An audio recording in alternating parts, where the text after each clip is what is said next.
Gig వర్కర్లు Swiggy, Zomato, Blinkit, Zepto వంటి వాటిలో రైడర్, డ్రైవర్స్, డెలివరీ భాగస్వాములు వాళ్ళంతా.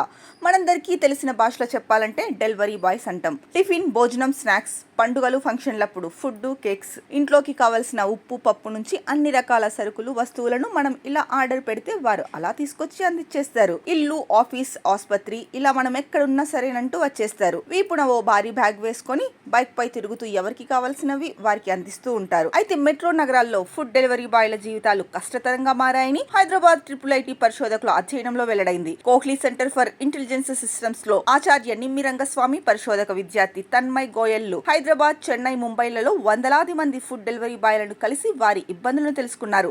కార్మిక చట్టాలు వర్తించడం లేదని గుర్తించారు. డెలివరీ బాయ్లలో చాలా మంది డిగ్రీ, పీజీ, ఇంజనీరింగ్, MBA లాంటివి పూర్తి చేసిన వారుంటున్నారు. ఉన్నత చదువుల కోసం మంచి ఉపాధి లక్ష్యాలను చేరుకునేందుకు చాలా మంది పార్ట్ టైమ్ గా ఉద్యోగాలు చేస్తున్న వాళ్ళున్నారు. ఇలా పని చేసుకుంటున్న తెలంగాణకు చెందిన ఓ డెలివరీ బాయ్ ఏకంగా 3 ప్రభుత్వ ఉద్యోగాలు సాధించాడు. చాలా మంది మమ్మల్ని తక్కువగా చూస్తారు. ఎండా వాన ఏదైనా మేము ఉండాల్సింది రోడ్లపైనే. అలాంటప్పుడు నీట్ గా, స్టైల్ గా ఎలా కనిపిస్తామని ఓ ఫుడ్ డెలివరీ బాయ్ గిగ్ వర్కర్ల పరిస్థితి గురించి చెప్పాడు. ఇక కేంద్ర కార్మిక శాఖ వెబ్సైట్ ఈ స్ట్రామ్ లో రాష్ట్రం నుంచి నమోదు చేసుకున్న వలస కూలీలు, గిగ్ వర్కర్లు 83.58 లక్షల మంది ఉన్నారు. 2024-25 నాటికి దేశంలో 1 కోటి మంది గిగ్ వర్కర్లు ఉన్నట్లు నీతి ఆయోగ్ చెప్పింది. ఇళ్లకు, ఆఫీసులకు నిర్విరామంగా డెలివరీ చేసే వీరు కాలంతో పోటీ పడుతూ ఉంటారు. అయినా కొన్ని సంస్థలు డెలివరీ లక్ష్యాలకు వేగంగా చేరాలంటూ ఒత్తిడి తెస్తుంటాయి. ఇక ట్రాఫిక్ జామ్లు, వర్షాలప్పుడు ఆహారాన్ని సమయాలకు గమ్యస్థానాలకు చేర్చలేకపోతే దీన్ని సాకుగా చూపి ఆ సంస్థలు వారికి ఇస్తామన్న కమిషన్ వెనక్కి తీసుకుంటున్నాయి. ఆయా సంస్థలు ఒక్కో డెలివరీకి కమిషన్ తో పాటు ప్రోత్సాహకాలు ప్రకటిస్తున్నా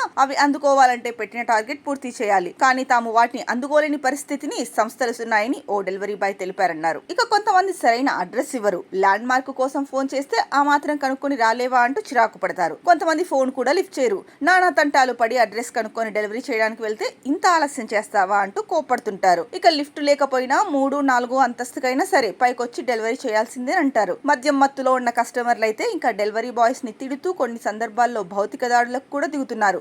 అపార్ట్మెంట్లు, గేటెడ్ కమ్యూనిటీలో కస్టమర్స్ బయటకు వచ్చి ఆర్డర్ తీసుకోరు. ఇంటి నెంబర్ పెట్టాం కదా, వచ్చి డెలివరీ ఇవ్వాలి అంటారు. డెలివరీకి లోపలికి వెళ్లేటప్పుడు సెక్యూరిటీ, బాయ్ వివరాలు, నెంబరు, కొన్ని చోట్లయితే వారి కులం వివరాలను తీసుకుని అనుమతిస్తున్నారు. కాలనీలో ఎప్పుడైనా దొంగతనం లాంటివి జరిగితే ఈ బాయ్స్ అందరినీ పిలిచి విచారిస్తున్నారన్నారు. ఇక థర్డ్ పార్టీ వస్తువులైతే అంతే సంగతి. చాలా మంది ఇన్స్టాగ్రామ్, ఫేస్బుక్ పేజీల్లో ప్రకటనలు చూసి క్లాత్స్, వస్తువులు బుక్ చేసుకుంటూ ఉంటారు. ఇలాంటి థర్డ్ పార్టీ వస్తువులను మేం డెలివరీకి తీసుకెళ్తే వాటిలో కొన్ని బాగుండవు, పాతవి కూడా ఉంటుంటాయి. ఇలాంటివి తెస్తావా అంటూ కస్టమర్లు మాపై కోప్పడుతూ దారుణంగా బూతులు కూడా తిట్టిన సందర్భాలున్నాయని ప్రముఖ కామర్స్ డెలివరీ సంస్థకు చెందిన ఓ గిగ్ వర్కర్ తెలిపాడు. అర్ధరాత్రి దాటేంత వరకు డెలివరీ చేస్తూనే ఉంటారు. వేగంగా డెలివరీ చేయాలనే ప్రయత్నంలో ఈ డెలివరీ బాయ్స్ చాలా మంది ప్రమాదాల బారిన పడుతున్నారు. 2024లో సైబరాబాద్ కమిషనరేట్ పరిధిలోనే 8 నెలల్లో 8 మంది డెలివరీ బాయ్స్ రోడ్డు ప్రమాదాల్లో మృతి చెందగా మరో 28 మంది గాయాల బారిన పడినట్లు లెక్కలు చెబుతున్నాయి. ఇక 10 మినిట్స్ డెలివరీ విధానం వచ్చాక వీరి పరిస్థితి మరీ దారుణంగా మారింది.